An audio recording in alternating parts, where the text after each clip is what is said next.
Hi, so today I would like to talk to you about cerebral palsy. Cerebral palsy is a disorder that is permanent and non-progressive that affects muscle tone control and reflex. Cerebral palsy develops when there's interruption of blood supply to a fetus in its developmental stages during birth or shortly after. This brain damage causes children or adults in the future not being able to use their muscles correctly. There are three forms of cerebral palsy: spastic, athetoid, and ataxic. So let's meet my client. Watching wrestling. Do you have any brothers or sisters? Yes. What's your sister name? Janae. Janae. Do you like her? Do you? Wait a minute, Maya. Do you like her? Yeah. Yeah. She your favorite? Yeah. Oh, okay. What's your brother's name? Jerobi. Jerobi? Bobby Cooler. And Jerobi. His name is Anderson, and we call him Jerobi. Right? Yeah. Okay. What's your other brother's name after Anderson? Meyer. Mm-hmm. How old is Meyer? 8. 8. Okay, who's after Meyer?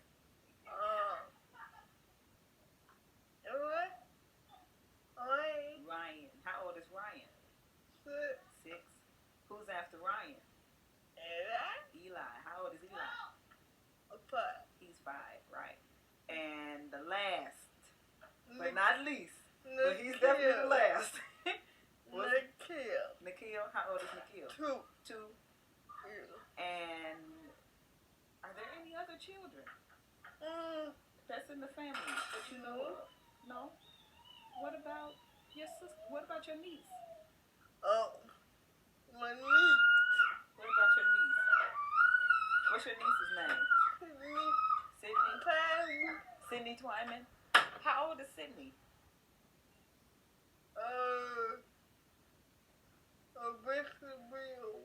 She about to be 1? Do you know when her birthday is? September. No, not September 20th. Her birthday is 2 days after you and Janae's.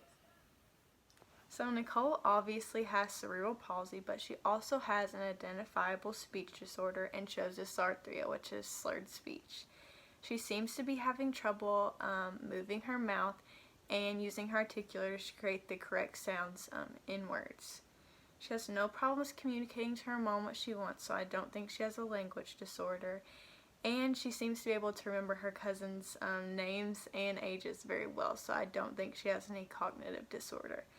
Nicole might have some difficulty swallowing or drooling just because she does have cerebral palsy, and that really affects being able to use the muscles in your mouth, but I would need to see more than what's in this video to be able to diagnose that. Some methods of assessment I would use are: 1, to obtain a thorough case history and really ask her mom a lot of background information.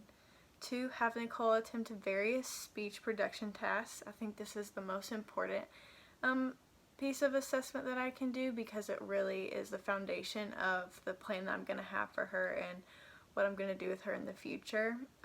3, I would work with my team.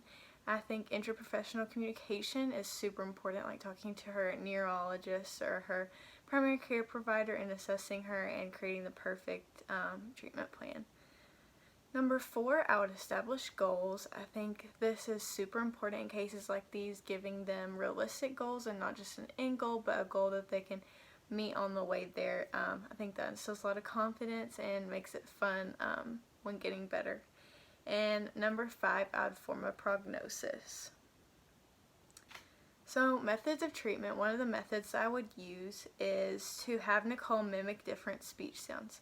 I would do a lot of showing her with my mouth exactly what I wanted her to do and then giving her a mirror and letting her see exactly what she should do. I think this would be really beneficial, and speech sounds are definitely some of the most important things that she can learn, skills that she can learn in the treatment.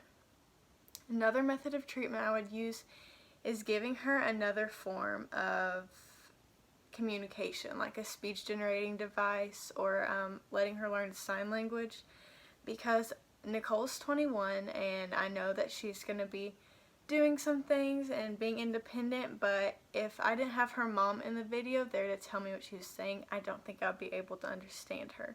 So giving her that other way of communication, I think, would be really beneficial for her. And these are my references that I used in my presentation, and yes, thank you for listening. I hope you learned a little bit about cerebral palsy.